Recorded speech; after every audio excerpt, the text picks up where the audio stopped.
तो उसके बाद ना मैं इजाज जी के साथ डिस्कस कर रही थी, तो इजाज जी ने ना एक बड़ी अच्छी बात उसमें बोली। तो इजाज जी, आप क्यों नहीं स्टेज पर आकर जरा वो बात, अरे बताओ, जरा बताओ तो सही बच्चों को।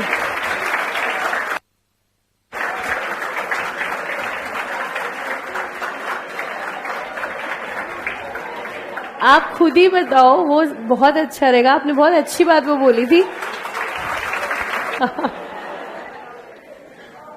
जैसे कल मैम बता रही थी कि अगर हमें किसी से बदला लेना है, अगर हमारे साथ किसी ने कुछ बुरा किया है और उससे हमें बदला लेना है अपना, तो हम कैसे लेंगे?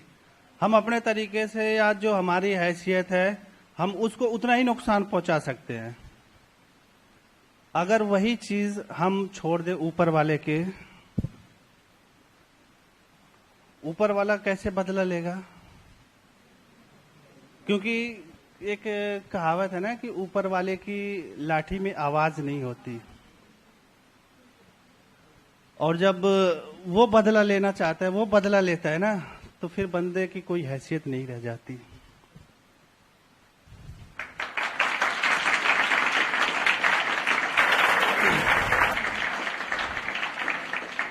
तो इसलिए जैसे कोई भी हमारे साथ बुरा करे ना, तो इग्नोर कर दो, उसको माफ कर दो।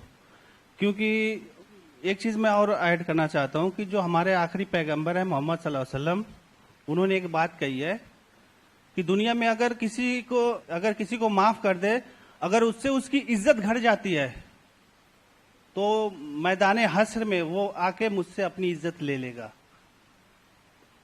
समझ में आए या नहीं? क्योंकि दुनिया में हम माफ नहीं कर, जैसे हम किसी को माफ नहीं करते ना, ईगो आ जाती है हमारी कि मैं कैसे माफ कर सकता हूं।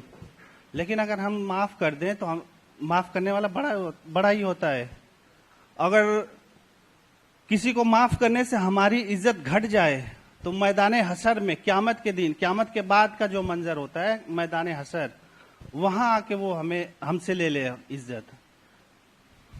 हाँ, मतलब कहने का मतलब है कि बहुत बढ़िया इजाज जी, कहने का मतलब ये है कि जो माफ करता है वो बड़ा ही होता है, और माफ करने से कोई छोटा नहीं हो जाता। और वो बात जो इजाज जी ने कही कि भगवान का हिसाब बहुत बढ़िया है, और जब भगवान बदला लेते हैं, हम उस लेवल तक ले भी नहीं सकते बदला। और भगवान का हिसाब कैसा है, वो बहुत ब्यूटीफुली एक जगह पर उसका रेफरेंस भी आया है। आपने सुदामा का नाम सुना होगा।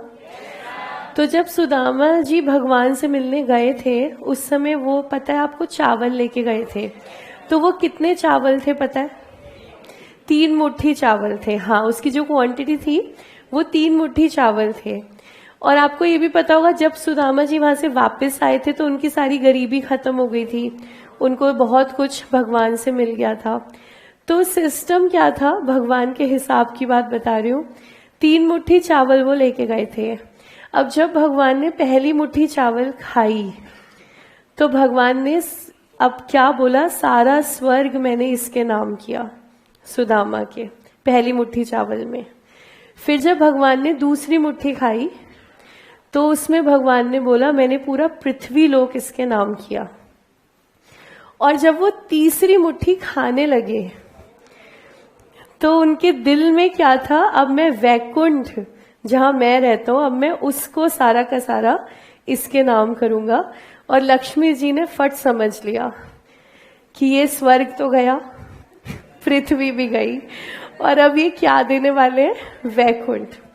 तो बड़ा प्यारा उसमें वो आता है कि पहली मुट्ठी देते ही प्रभु ने स्वर्ग सुदामा के नाम किया है, दूसरी मुट्ठी में पृथ्वी लोक का वैभव विप्र को सौंप दिया है, तीसरी मुट्ठी में देने लगे वैकुंठ, तो लक्ष्मी ने रोक लिया है, अपना निवास भी दान में दे रहा, कैसा दानी ये मेरा पिया है, अपना निवास भी दान में दे रहा, कैसा दानी ये मेरा पिया है।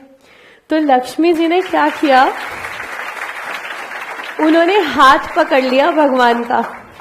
वो तीसरी मुट्ठी खाने लगे थे, हाथ पकड़ लिया। कह रही प्रभु क्या कर रहे हो? तो भगवान ने कहा क्या कर रहा हूं, जो उसने मुझे दिया मैं उसको रिटर्न कर रहा हूं। तो लक्ष्मी जी ने कहा 3 मुट्ठी चावल के बदले आप उसको सब कुछ दे दोगे क्या? आप स्वर्ग लोक दे चुके हो, पृथ्वी लोक दे चुके हो, अब आप क्या वैकुंठ भी दे दोगे? तो प्रभु भगवान ने बोला हाँ। तो लक्ष्मी जी ने कहा अगर आप वैकुंठ दे दोगे तो वो भगवान बन जाएगा, आप क्या कर रहे हो, आप अपना सब कुछ दे दोगे। भगवान ने कहा यही तो हिसाब है। तो लक्ष्मी जी ने कहा ये कैसा हिसाब है आपका? भगवान ने कहा उसने जो मुझे 3 मुट्ठी चावल दिए हैं वो उसकी पूरी संपत्ति है, उसके पास टोटल इतना ही था, वो सारा का सारा मेरे लिए ले आया। तो हिसाब क्या कहता है, मेरे पास भी जितना है सारा का सारा उसको दे दूं। फिर लक्ष्मी जी ने छल किया, उन्होंने छीन लिया चावल का पोटली जो बची थी और वो खुद उन्होंने खा लिया कि प्रभु से तो बचाओ, नहीं तो ये तो वैकुंठ भी जो है दान में दे देंगे। तो जब वो इजाज जी ने बोला था कि मैम वाकई में ये बात मैंने भी देखी है, भगवान का हिसाब हमसे ज्यादा बेहतर है, उन पे छोड़ दो, तुम बदला ले लेना, वो ऐसा लेंगे जैसा हम कभी सोच भी नहीं सकते।